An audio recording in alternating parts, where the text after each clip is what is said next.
So my recommendation would be like, oh, one night.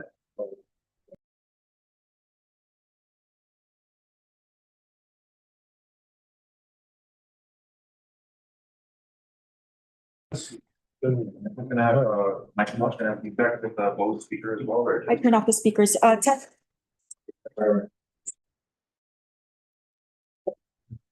Okay, stand by.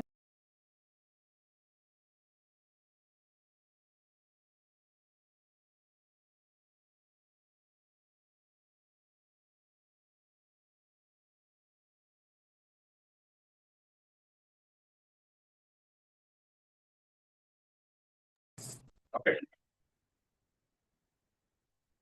You do a test for me? mic check, test, 1, 2. The pancakes she's referring to are the, Hello. audio speakers that we're using, so, Hello. okay. All right, if we haven't already signed in, I'll go ahead and be passing the sign-in sheet, around the table. At this time, we'll go ahead and call the meeting to order at 15:05. May we please stand if you can and recite the pledge of allegiance.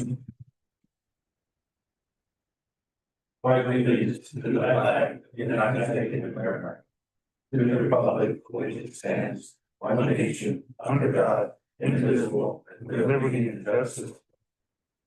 Would take your seats, please. we have a quorum? Okay, quick roll call. 2, 3, Armed Forces Association, 5. Armed Forces, Air Air Force, sorry. Present. We everybody, okay, Air Force Association, everybody good. VFW, Present. American Legion. Myself. Devil Vets. Barragata Vets. Military Order of the Purple Heart, Present. Vietnam Veterans Association, Present. Navy League. Third Marine Division. Okay, gentlemen, we have 3 absent, 7 in attendance. We do have 4. All right. I know everybody wants to have the meetings every single month. And as a point of contention, there was always the request to make sure that we get it advertised, make sure we spend the money and publish it, so on and so forth. I confirmed this morning with the oversight chair of the Guam veterans here on the island. Here on out, we will be posting them digitally. We will still make the attempt to go ahead and put it in the paper, but that costs the government money every single time we do so. That being said, we will post it digitally in accordance with the minimum dates that we have to post it in advance. I think we have to post it, but we'll go ahead and go 7 days in advance and then 2 days prior, whatever it is that says that we have to go ahead and advertise it. I will have, well, our secretary's not here today.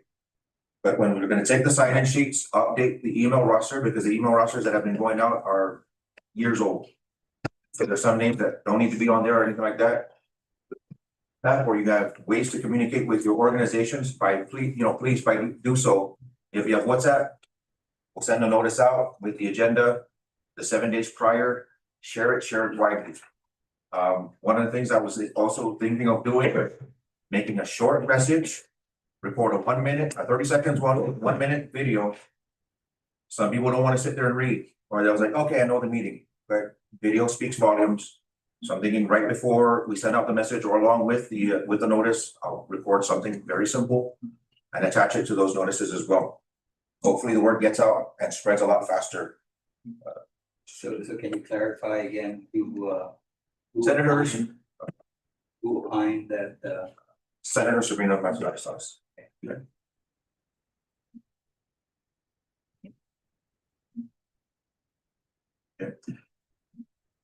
That being said, GOVA was able to move forward with meeting the public notice deadlines of October 24th and October 28th, allowing for the meeting to take place today. Okay. In the agenda, you have hard copies that you have with there in front of you. Gentlemen, I know today is one of those days where we'd like to get it over and be as succinct and as thorough as possible with the agenda items that are on there. If there are no objections to what we are going to be discussing today, can I get an approval for today's agenda? Any motion? Motion to approve. Tim? No.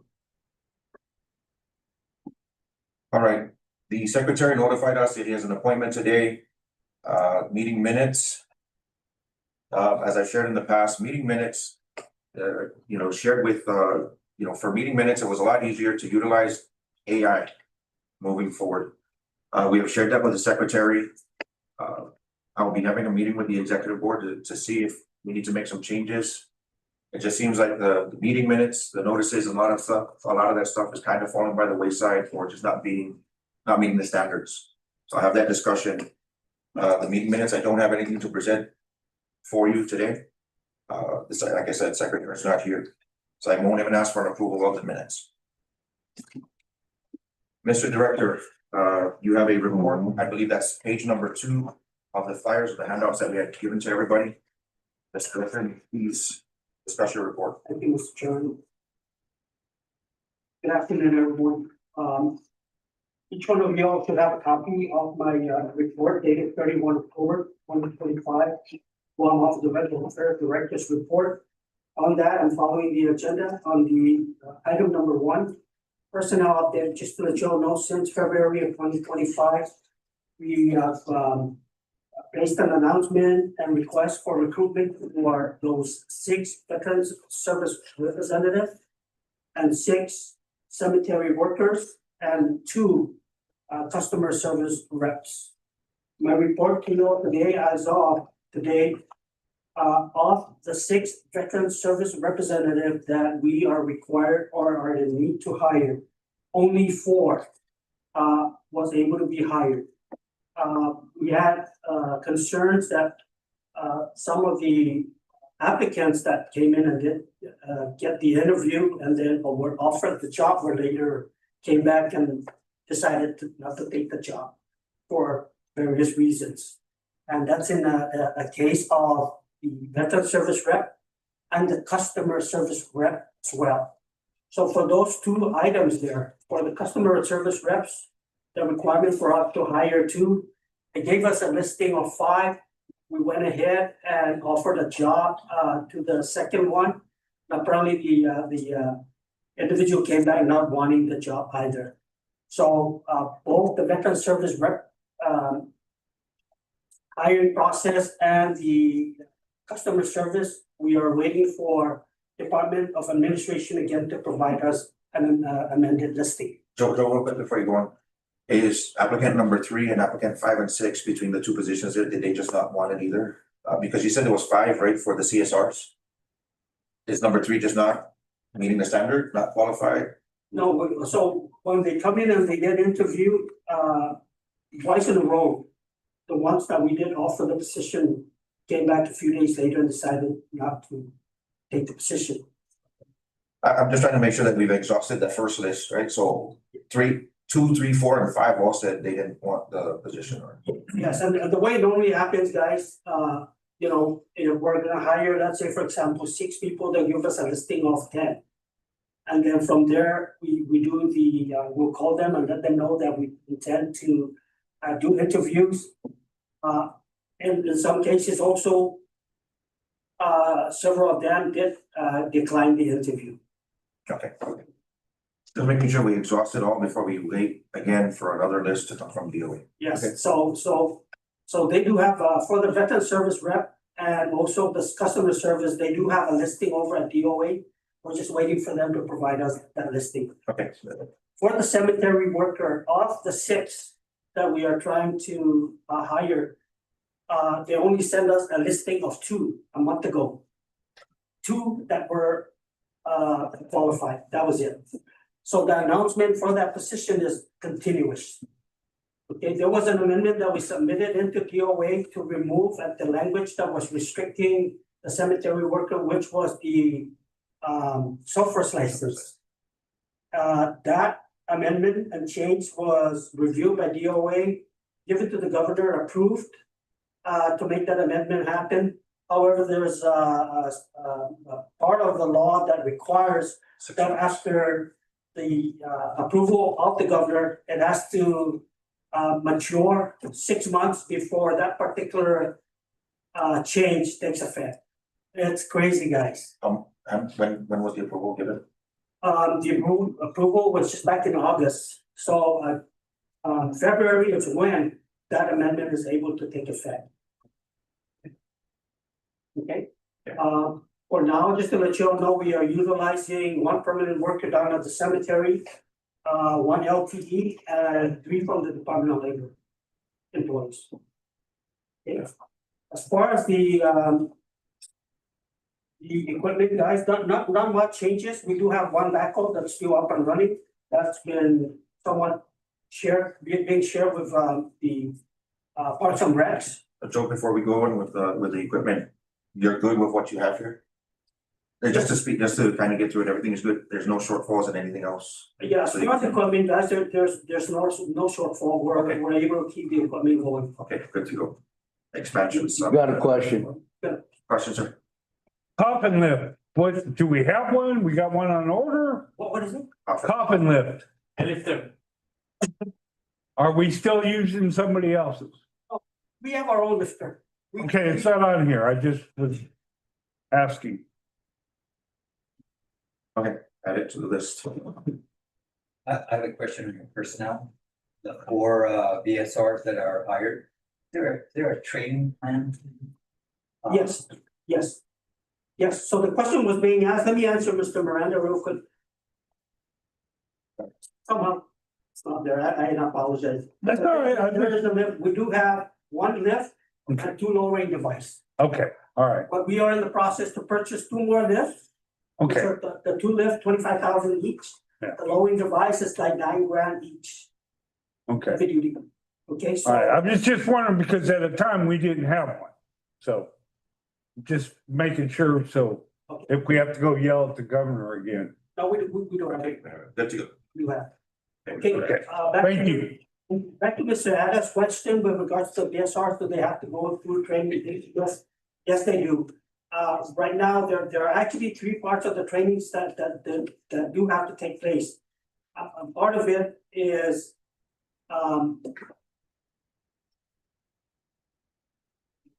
the ones that we do have are being trained by the other 2 that we do have, in our office as we speak. And part of that, as they are going through the training with the actual VSRs that are at hand, they are also getting trained online. And the online training, pretty much what happens in the online training is it goes into detail as far as safety, security, and protection of the individual veterans data. It's like a 200 question quiz that they have to go through. They have to orientate themselves. It's not easy. I'm being told that it takes probably about 2 days at least after they review. For them to be able to take the test and pass that piece of the test. Okay, the other part of it, and we're moving around here, is normally this type of training, you bring in a trainer from off island, and sit them all in a room, and you go through the training. However, because the way we are bringing these people on board, we're trying to use them and go ahead and provide them advanced training while we're waiting, making arrangement to bring somebody from off island, which we're probably looking around January or February for this to happen. And the reason for the delay, they will not come here to provide us training until we tell them we have all the 10 folks on hand to train. Okay. In addition to that, as you all are aware, we are asking each and every nonprofit organization to provide 1 representative from your organization to be part of this training. It should be no expense to you all. It's expense coming from the Office of the Governor to be able to provide that training to everyone that's on that list, the 10 on the list, and additional service reps that want to be the rep for those particular organization. Did I say that right? Yep. Okay. Is this tentative within the next couple months is potential training and hiring of VSOs? Yes. Extras? Yes, it is. Is there any kind of a ballpark date line or something? And I would not, my target is kind of February. right, to try to bring more personnel on board.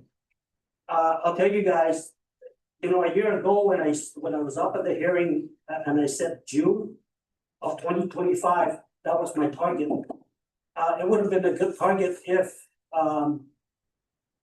it was close to a good world, you know, when we talked about it's not a perfect world. Surprisingly by me, I'm finding out that, I don't know why people don't want the job no more. Some of them, of course, they have jobs already, so they don't want this particular job, but it stuns me now that we offer people a job and they deny it. They don't want it. So what do? We just continue to do what we gotta do, announce it, go out there and hire and hopefully we'll find folks that wanna take on the job. So I'll pull back just a little bit before Joe goes on, right? Initially, the trainer was to be brought in to train the 6. Couple meetings ago, I had asked, Joe Meno, was Gova willing and would they allow for us, each of us, to present one additional person to sit in that training? The trainer's already gonna be brought to Guam. The answer was yes. I spoke with the governor's office, the state clearinghouse, who is managing the grant and the funding for that trainer to come in to verify and confirm that they can train X number of people. And they said, right, the trainer's already gonna be here. The advantage of each of us putting one name forward is you are more familiar with who your supporters are. You're more familiar with your auxiliary or a person who is there to support your organization, thick and thin, through and through. Right? So who better to represent you than somebody that you have familiarity with already? So the training, when that individual trainer comes over here, there's gonna be a potential of up to 16 individuals that are gonna go through it. Yes, we know VFW already has their reps, but this is an opportunity to send another person forward to receive that training. The 3 parts that Joe was talking about was your VA accredited rep training provided by an accredited certified trainer. And then they have TRIP training, and then they have the OJT. The people that they hire at Gova, they're gonna start to do a lot of that OJT and some of that TRIP training ahead of time. So that when the trainer comes in, it's gonna shorten that time from the time they receive the official training to full accreditation. Because part of it is committing to the background check and submitting your application to Big VA to be recognized. And in the hopes of, after all of this is done, Guam has now an additional 16 accredited reps on the island, as opposed to just leaving it at the Gova office and only having 6. So this is our opportunity to send a person forward. Questions, sir? Oh, no questions? Okay. So hopefully that clears everything up. The funding is there. It's a matter of securing the trainer. I know in the past it was getting 3 quotes, and with the 3 quotes, there was one obvious individual who understands and sides with all of us, and her rate was less than half of what the others were charging. So that was the reason why I asked the government, the state clearinghouse, how many people can I send in there? If there's an ability to expand and send even more personnel, we will take those seats. We just have to find the right people to send there. Okay, so if there's no questions about that, it's gonna happen. I have my finger on it with the office saying it can't sit there anymore. Pull the trigger, get the trainer to go on. It's an individual person. If it's gonna be the same person, we're dealing with her schedule. And hopefully she can make some time during the holidays, maybe the next month or 2 to get over here. I know Joe wants February. I'm trying to get her here, if not in December, then at least in January. I'm gonna convince her it's too cold where you're at. You need to come to Guam and enjoy the warmth. So if we can get her here sooner than later, perfect. Be thinking, gentlemen, of who you represent, who you want to be, who you want to send to this training. If you don't intend to send somebody to the training, let us know.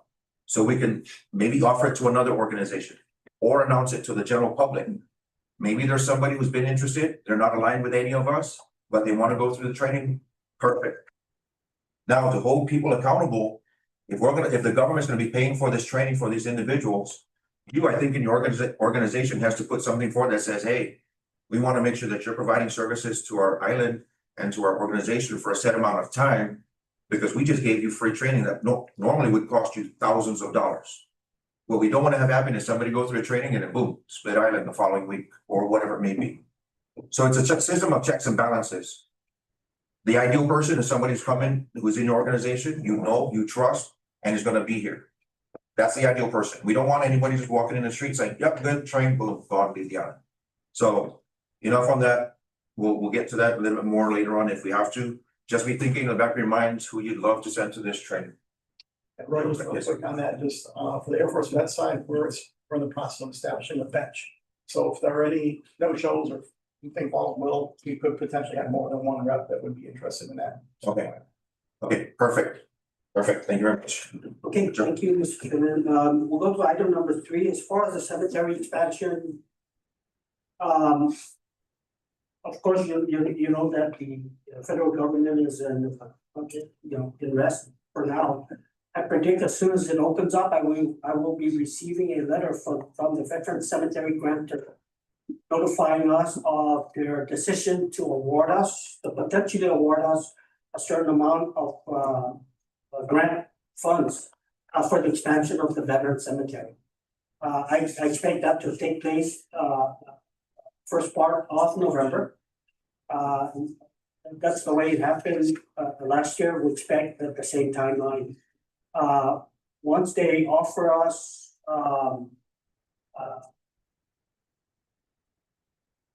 whatever they decide, whether it's 13 million, the goal is to be able to expand the cemetery 1,480 more crypts to allow us for a 10 to 12-year time span for burial. As soon as I receive that, I need to respond immediately whether we're accepting the offer or not. Normally, if we're in the right mind, we will accept the offer. As we speak, DPW, myself, the Department of Agriculture, and to include Mr. Almada, met a couple of days ago. We kind of reviewed the RFP, how we foresee that request for proposal of the architectural and design of those particular crypts are going to be. Just to let you all know, my initial implementation was straight ropes. It's good to listen to other people because they have good ideas that instead of just doing it something like that, simple or whatever, make it something like this, because this is something that our veterans deserve. Something a lot more soothing and a lot more presenting, not just rows of like corn, right? So we were able to look at possibly being able to kind of change the design of those 1,400 crypts to make it probably a horseshoe or an octagon. If it fits within that 3/4 acre of property, if not, you probably end up in a row. However, when we did a walkthrough down at the cemetery, the hill, it appears that there's a good chance that we're going to be able to design it. We're going to be able to get the architect to design it a certain way that it looks more professional and more soothing, fitting what we deserve as veterans, our cemetery to look like. And part of that, when the RFP is done and reviewed, we have to provide that document to the AG for review. We're hoping 2 to 3 months. Once they get back, approve it, then we could put out the RFP for potential architects to be able to bid for it. The thing here I want you all to understand is by 30 September 2026, we want to be able to respond back to the National Cemetery Administration Veterans Grantor to say that the architectural design and engineering is complete. We're ready to move forward. And once they have reviewed the design and architectural, every step of the way, they will come back and let us know it's good to go. We're sending you a final notice of the offer. We put our signature on and then they issue us to move forward with the project. So this has to happen by September 30th, 2026. Guys, we're confident we're going to meet that timeline. We're getting a lot of eyes on this. We're getting a lot of professional help into it. We're going to push forward to make it happen. We can't delay no more. Okay, Okay, any Yes. questions? yeah, for clarification, how many years do we have left anticipated for the existing cemetery? So guys, the cemetery right now, we have a little bit over 3 years left, right? But to let you all know, there are a lot of crypts that are still open. We're waiting for the second burial.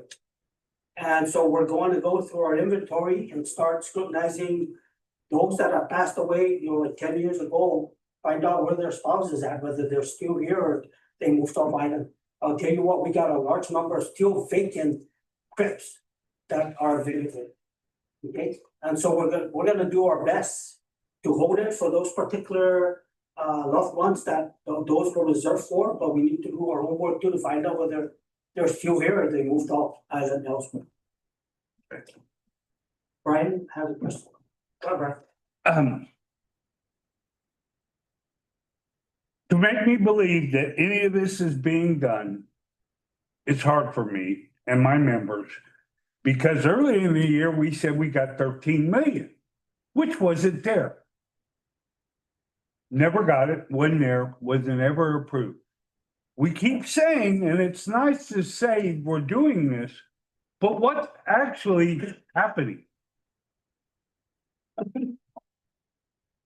I just gotta raise that question because earlier in the year, 13 million, oh, we got 13 million, it wasn't there. That's a good question. Reasonable question, guys. There's no way you could spend 13 million if you never received it. So those 13 million that we're putting out there was a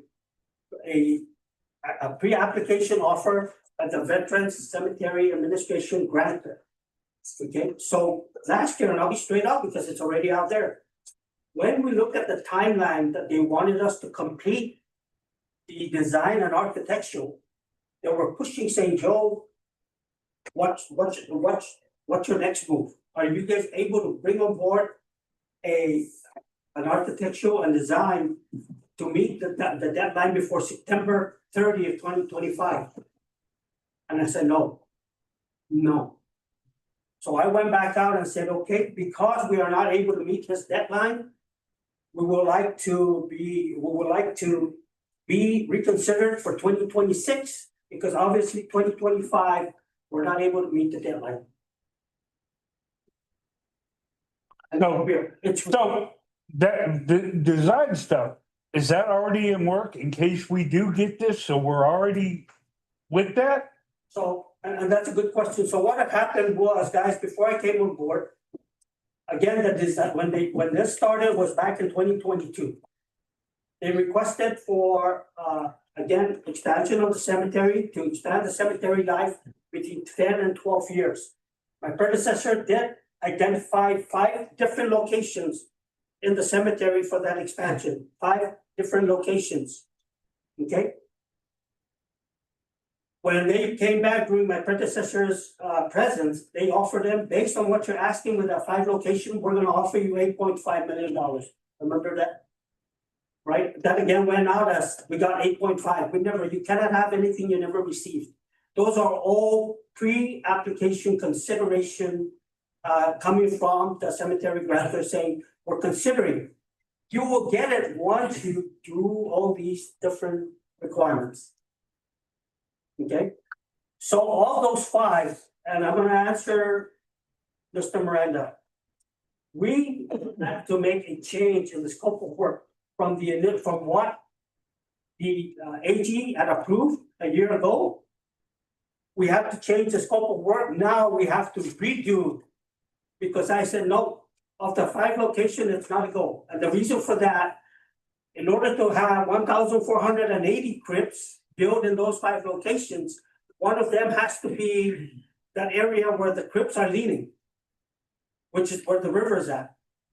When I made my travel and met up with the grantor, they told me, Joe, it's not gonna happen. I'm not gonna allow you to build, to break down the crypt that's leaning. There's nothing in there, it's empty. And build there. I said, why not? Because they already know it's a river. Find me another place to build. Well, the hill. 3/4 of a hill that does nothing but create trash, collects trash. We did a map, we did a calculation, and 1,480 crypts are able to fit in one location. One location, one disturbance. The one closest to the Rob one. Sure. One disturbance, the five were five different locations, include way in. At the north field where the trucks are gonna have to be traveling in and out into five different locations. Doing a lot of disruption in the cemetery, but a lot of damage to the roads as well. No, I wasn't doing that, I need to stand up, my dog was hurting. But that's what it's at, guys, it's gonna happen, we will keep you abreast of everything happening. I have Mr. Ada that engaged with us, and so, he has a good, clarity as to what's happening, what our challenges are, and now we're ready to push this thing forward. Okay? I think to simplify things, never mind about what has happened in the past. That's water under the bridge. So what's happening now is we've confirmed that there's $1.3 million local funds that's available for the A&E design. The director has identified an area that could be developed that might be able to accommodate the number of crypts that we're looking to get out of this project. And that's that hill right by the by where the flagpole is at.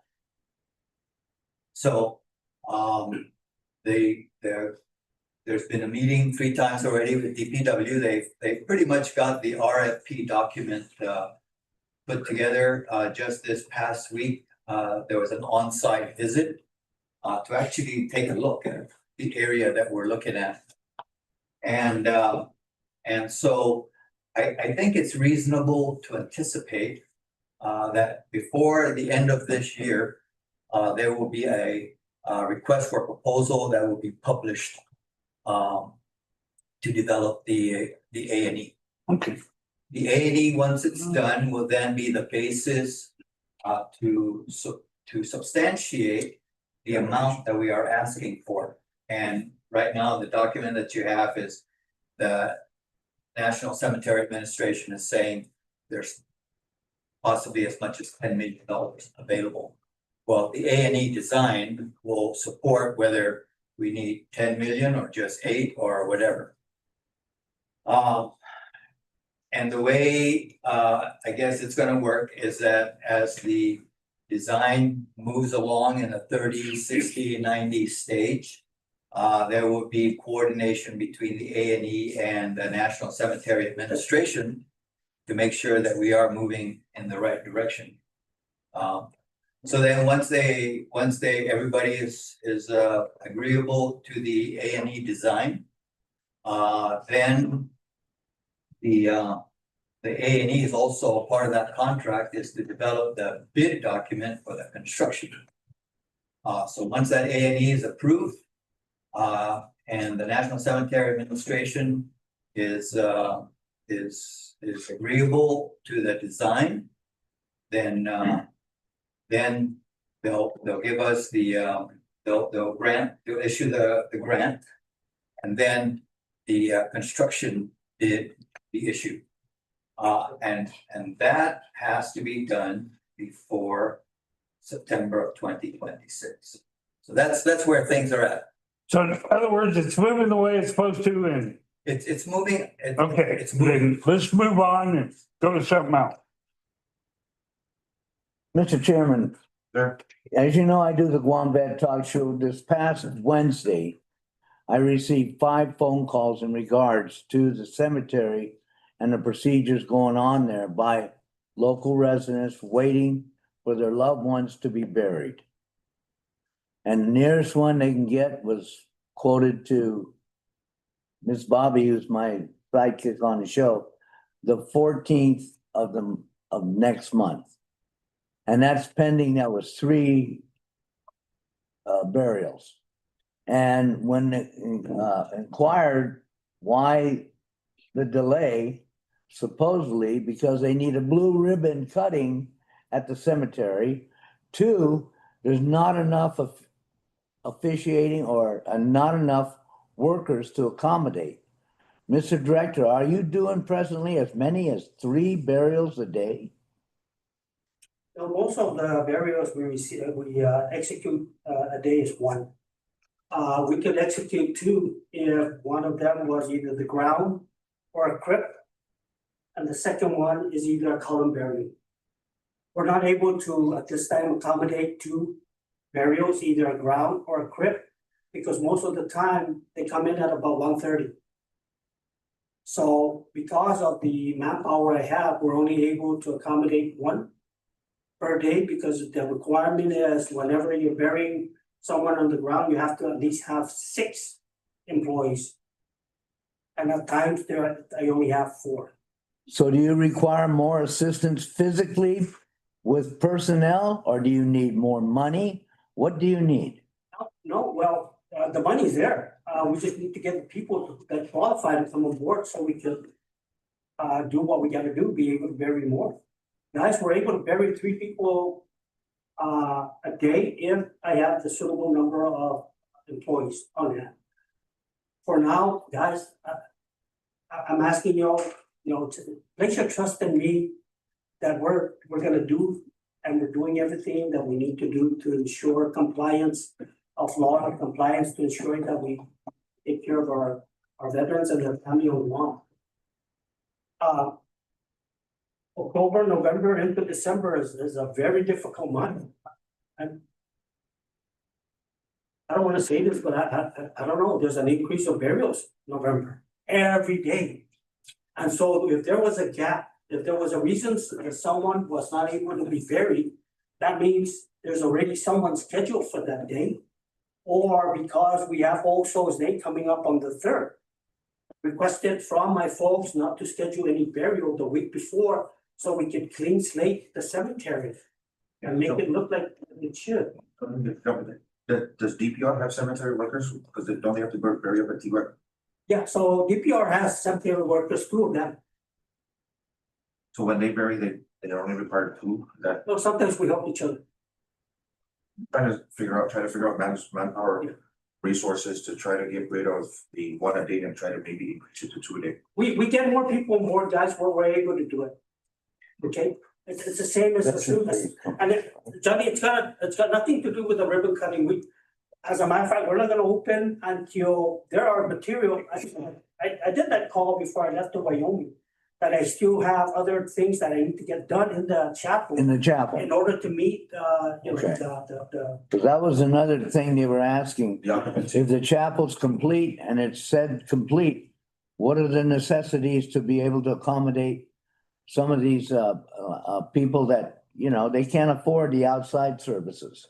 And the chapel's there for the benefit of the deceased veteran who earned it. and We're deserved it. expediting it, guys. It looks like the end of November, we'll start utilizing it. The thing is, I need.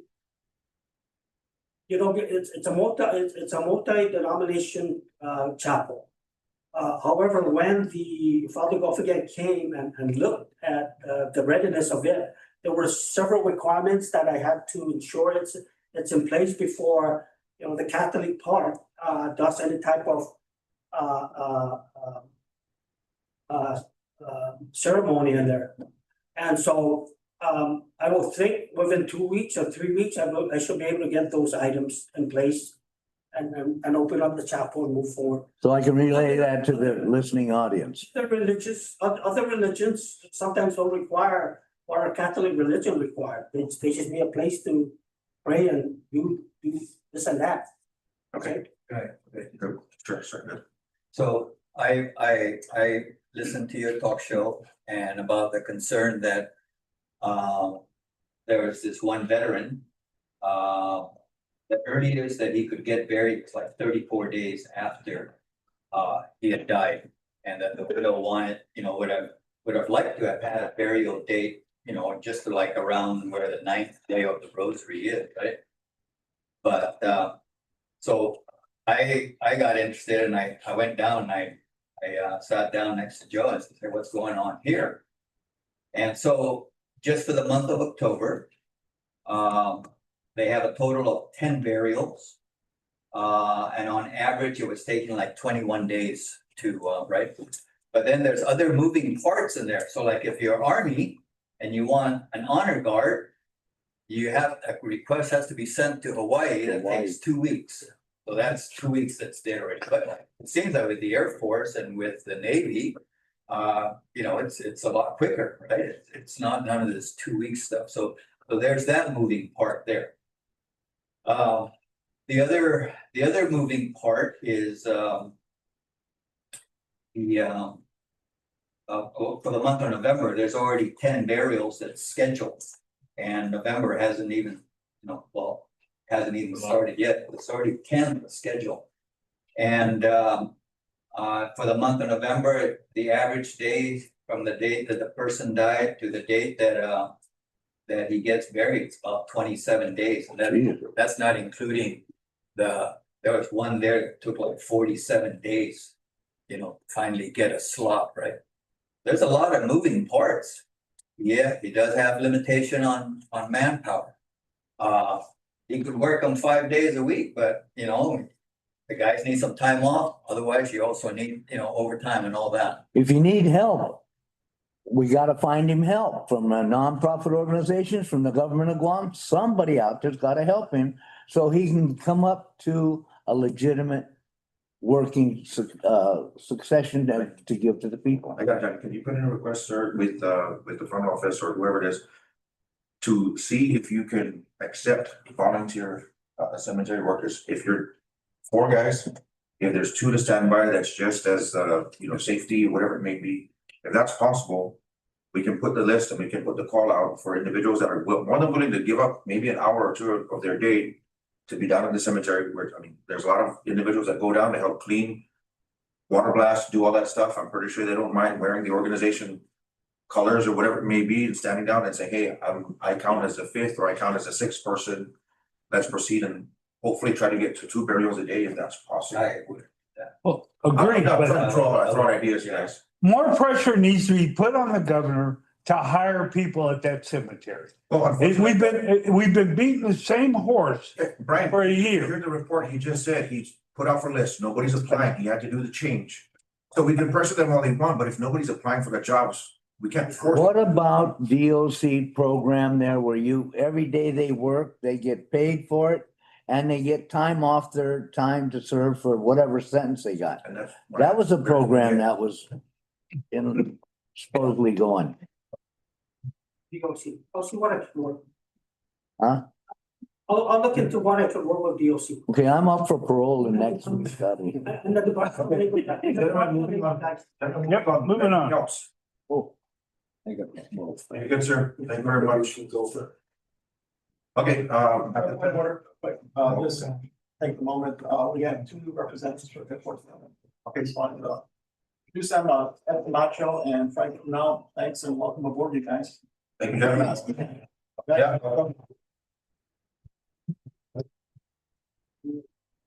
Right, gentlemen, moving, motion to accept the directors, the government directors report. Get a motion? Right, okay. All right, I'll second it. second. Moving on to new business. And gentlemen, before we open up the new business, I just want to go ahead and share again from Senator Sabrina Matanani Salas. She did share with me this morning that there is already going to be an oversight hearing for the OPA report on November 13th at 9 AM. So just want to share that. That's 9 AM, November 13th. There will be an oversight hearing at the legislature to discuss the OPA report for GBAO. I know it was requested to put it on the agenda. If we wanted to go over that. Senator, with the request, anybody?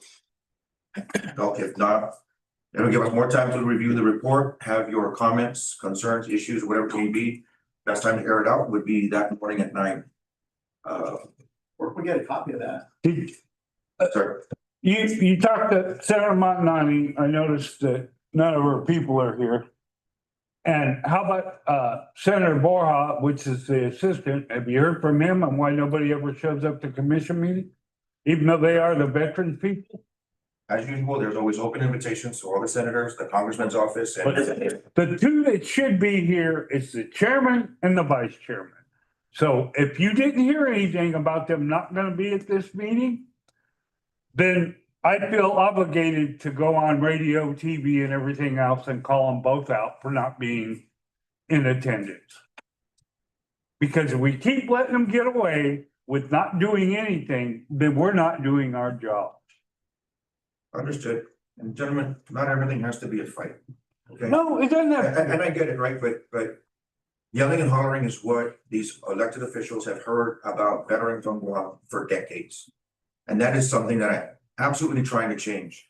And the reason why they don't listen is because the mindset down there is the veterans are too busy arguing with each other, yelling at each other. Nothing is ever succinct, nothing is ever in unison, nothing, they're always divided. And that's what is perceived by everybody else that we run into. Because we yell, we holler, yes, we're proud service members. We're frustrated with the system in so many different ways. Right? One of the first major changes and the first things that we tackled was changing chapter 67, which hasn't been changed in 30 plus 40 years maybe. So we're moving things in the right direction, moving the needle where it needs to be moved. But it's gonna take work, and as opposed to what are you not doing, what are we all doing to try to help each other out? That's what I'm asking. All right, and yes, we can call and holler. That's what the radio shows are for, whatever it may be. But there is a decorum, there is a way to do things without having to yell at people.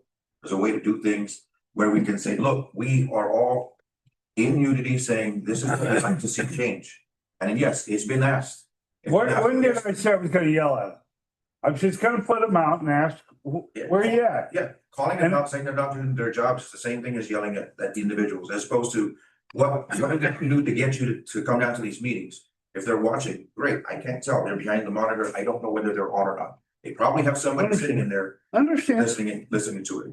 So with the OP report, we can sit there and dissect it, or we can go there at 9 AM. Review that, I believe it's on the legislative channel to have that, if we just do a quick Google search. We can find it, if I have it, and your email's here, we'll share it, send it out. Other than that. OP, be prepared for that one, I'm glad that I got the notice, that was just this morning. Next item on the new business is Bill 192. I spoke with Senator Matanani and they're still working on the committee report. So I did ask that if once they get the committee report ready to be reported out, we would like to get a copy of the bill. Yes, Because there was a bill that got heard, there were testimonies that came in. Sometimes those testimonies will then be incorporated into the bill such that, you know, what was introduced is different from what's reported out. At any rate, the legislature will be going into session December 1st. So she said she's gonna try and get that bill on the session agenda for December. So that's the earliest that it will be acted on. But what's more important now is to see the bill that been reported out of, that's gonna be reported out of committee. okay, sir, thank you very much. Any other discussion with Bill 182? I think what we do is, I'm saying. Look, we wait for the final draft, well, not the final markup, but the report that comes out of committee. And then, of course, then goes on the floor. Yes. And what's finally, that gets debated, and then what gets agreed on could be something totally different. It's the real sausage factory. Understood. Understood. Okay, we'll move on from Bill 182. I think C and D were supposed to be kind of one and the same. It was supposed to be a Veterans Commission bylaws committees. The couple of meetings ago, the bylaws that were written in 2017 that was adopted, we had adopted that as the working bylaws moving forward. Mr. Tim Budon and Mr. Chris Toran were working on updating those about the committees that were in there. One of the recommendations is to remove the finance committee. We have no money, we handle no money at this point. So the finance committee is moot. One of those committees I wanted to have update was to put obviously the policies and legislative action committee to review exactly what has been done, what has been taking place, what's going on down at the legislature.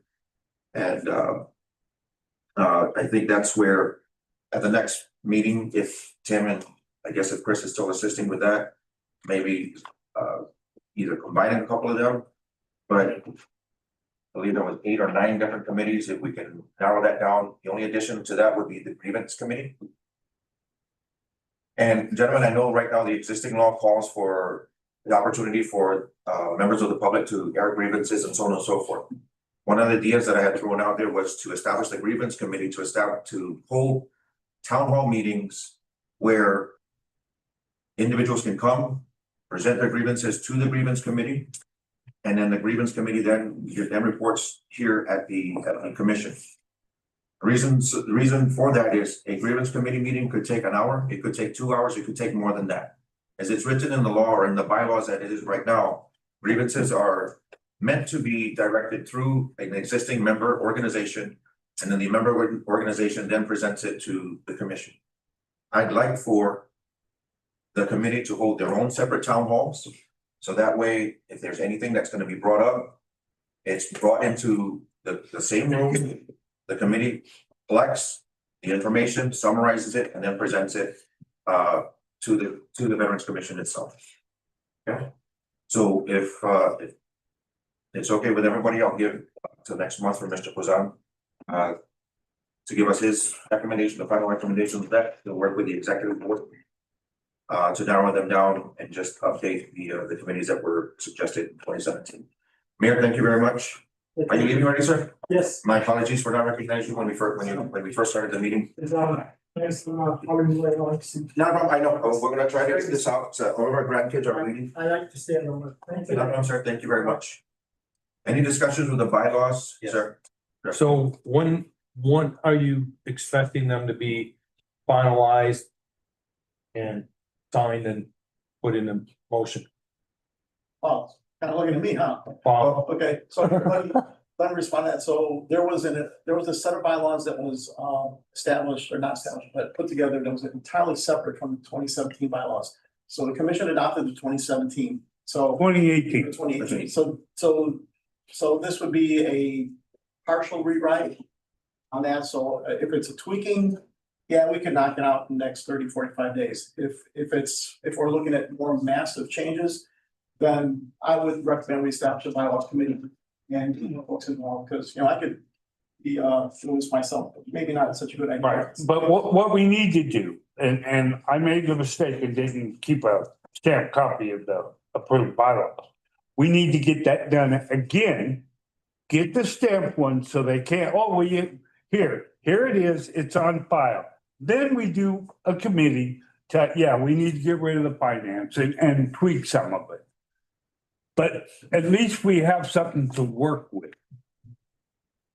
But once it gets stamped, then it needs to be filed with the GVOA. But Fred took it and probably threw it in the trash can. So absent a stamped copy.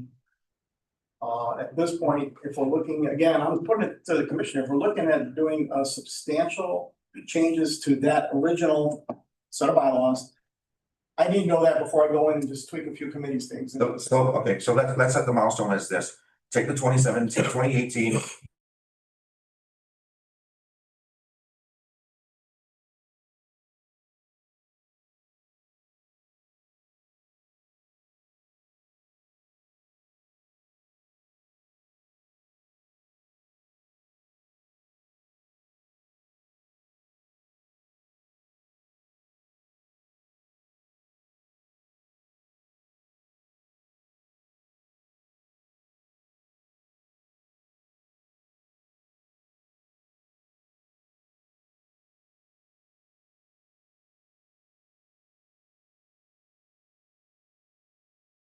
YouTube or whatever, maybe to shut the camera down. Once we can get that back, hopefully we can get it done back in time and send it to the GOBA director before we meet at the next Veterans Commission meeting. Can do 30 days, can do. As is. You have this digital copy already or the scan copy? I do have it. Okay, Mr. That's okay. Okay, Brian, everybody's good with that? That's the timeline? Good to go. Okay, next item, there's All Souls Day. This is requested to be put on the agenda. Anybody wish to discuss that? No. Was it because it was a scheduled meeting for that day, Mr. Director? Or the Veterans Day, was our scheduled meeting for the third or not? No. When's the next week? Okay, I'll talk to you about that as for All Souls Day. We can scratch that this, it's recognized on the third. Can I just put something out real quick? Sure. Okay, guys, I know we do it every year, but if people ask. This year it's gonna be on a Monday, the third. The mass is gonna be at 1 o'clock. We already set up the canopy where the mass is gonna take place. However, I will be there with my staff. We're gonna let cars in. We drop off flowers, do whatever, but comes 10 o'clock, I'm gonna stop any car traffic with the exception of disabled placards. Okay? Everything else will be foot traffic. Anybody with disabled placards, we're gonna let them in and park wherever we designate as a disabled parking. So say the time frame again, it was, So the match is at 1 o'clock, 1 o'clock. People are gonna start coming down there early, you know. Hmm. 7, 8 in the morning. They're gonna come in and start dropping off flowers, doing whatever they gotta do. At 10 o'clock, we're gonna stop any vehicle traffic in and out. With exception of if you have a placard, disabled placard, we're gonna allow them to drive into the cemetery. Okay, the people, the reason for that is there'll be a lot of folks, there's a lot foot of traffic, foot traffic inside the cemetery. you're closing the gate at, except with the exception for disabled parking placard. Yes. You'll close the gate at 10. At 10. Okay. Both walking gates on the north side and Marine Corps Drive will be open. So if they wanna park outside, Marine Corps Drive, there's a side gate, they could walk in from there. Okay, Okay, good to know. thank you. If no further discussion, the next big one is gonna be Veterans Day, November 11th. That's gonna be at Epop Beach Park. Yes, Joe, do you wanna go and take over? Okay, Epop Beach Park, there have been already a couple of meetings leading up to it. There will be support by GPD, GFD. A stage will have an ADA ramp available. The only difference, I mean, it's like shampoo, right? Rinse and repeat.